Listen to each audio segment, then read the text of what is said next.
I just don't think, based on what I've seen since he got that surgery last year, that he's going to be playing at an MVP level.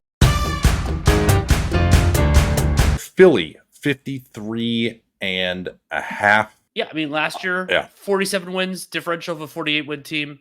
So that's pretty standard. Health is always complicated with the Joel Embiid team. He missed half of the season, but the rest of the team was fairly healthy, unless we're counting Melton, but he's not even on the team anymore. Batum missed some time. And they were pretty even in terms of opponent shooting. Of course, they made high-profile additions. Paul George, Caleb Martin in. And George on this Sixers team, in terms of regular season wins, is somewhat of a challenge for me, because I think that he makes their best lineups better. I wonder how much he floor raises for them, because there are times when you have Joel Embiid. I think it's quite a bit, actually. I think if you just look at now, maybe you're going to say he's getting older, he won't be as effective, but with the Clippers, I mean, the on-off data really supported that he helped them. Well, yeah, that was an absolute shit ton. That was a part of why you and I both had him more seriously in the All-NBA conversation than it seems like others did, some of our voting brethren. But yeah, I think that's, and also, even if Paul George doesn't have to be an all-world defender for these Philly lineups to make sense. Like, that's a real strength, especially when we're talking about this as a regular season proposition. And so now it's significantly more likely that they could have two very good players on the floor in Embiid, George, and Maxey. Even if Embiid's missing time, they can get into that. And sure, if you were to tell me that Joel Embiid was going to miss half the season, this under would be an easy call. He also was the best per minute player when available in the league last year. And so I'm not predicting he's going to play 75 games. Of course not. That would be unreasonable. I'm not even going to predict that he's going to play enough to be all NBA eligible, but he played 39 last year. And the Sixers are well coached. They have Nick Nurse, who I'm generally a believer in. He really helped buttress his reputation after a couple weird years at the end of the Raptors' tenure.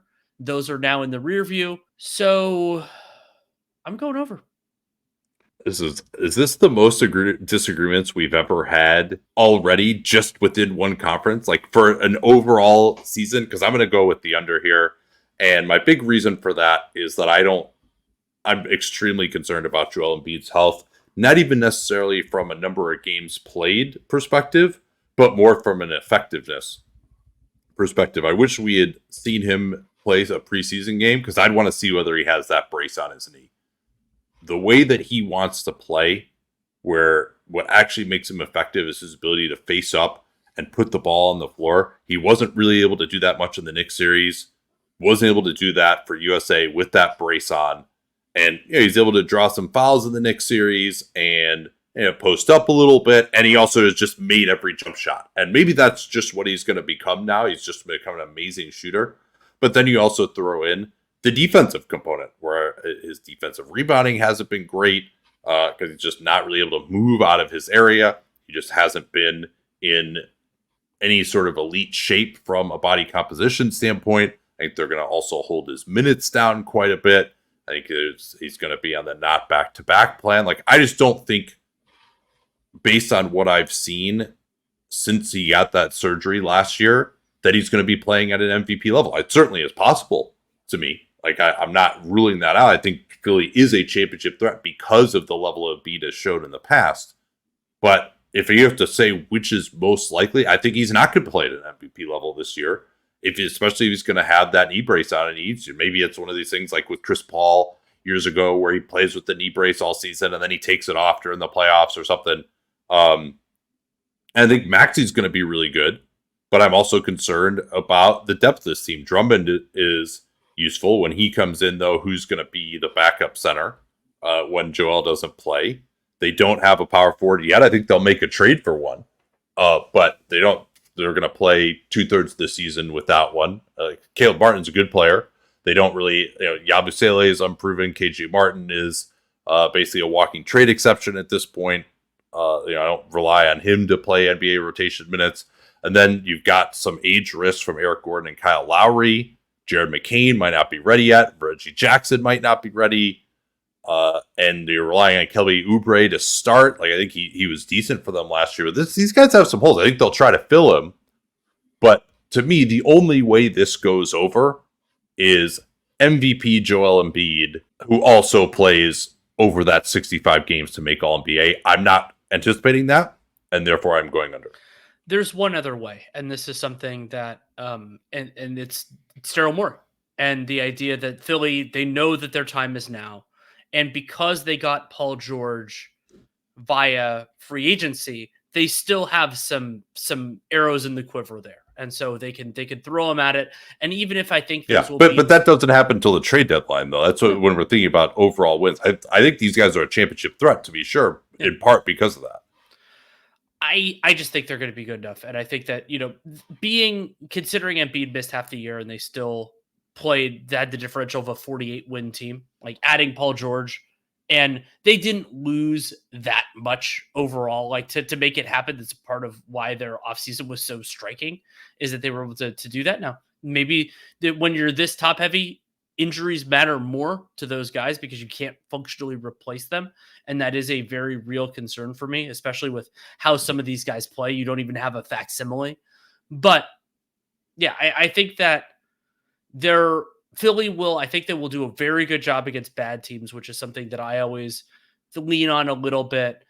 And I think that they're well coached. Like they have all these marginal things, and your concerns are extremely well founded. And that's, this is one of the tougher calls on the board for me. I wish it was 51.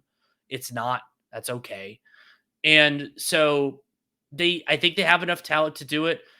But and one of the challenges, and this is an interesting one, I often get myself into this kind of thinking about it from a macro perspective, is like predicting over-unders is a mix of expected value and probabilities, because at their best, the Sixers, they're a better team than this, but there are so many scenarios where they go under. So that's why I'm genuinely torn. I thought this was one of the tougher ones to pick for me, but I am going to go over. And yeah, I mean, this is our 6th disagreement in the Eastern Conference. I just briefly on that kind of meta standpoint, because we won't talk about this once we get through the West. Most of our disagreements were, as they should be, were on my closest calls. Like there have been 1 or 2 years where one of us has picked like a disagreement as a best bet. I don't think I'm picking any of these. Yeah, this one I feel pretty good on with the Sixers under. I don't know that I would pick it my best, but I mean, I don't feel good because it's all based on Embiid and what I'm seeing. I think I have a different feeling on Embiid than the market. I'm just really concerned about that knee brace and how he's looked and the type of shape that he keeps himself in. I think there's this narrative that he was like, oh, he proved that he was so good against Serbia or whatever. Like, he made some jumpers at the end of the game. Yeah. Like that's not, our evaluation in that point is exactly the same. Yeah. So I just like it. If he's to be wearing this knee brace all year, like, he's not going to be the guy who was scoring a point a minute. Like, I just don't see that that's going to be the case. Like, I think maybe our disagreement there is I don't think he has to be that guy for the Sixers to be a really good team. Okay. Yeah, that probably is our disagreement then. Yeah.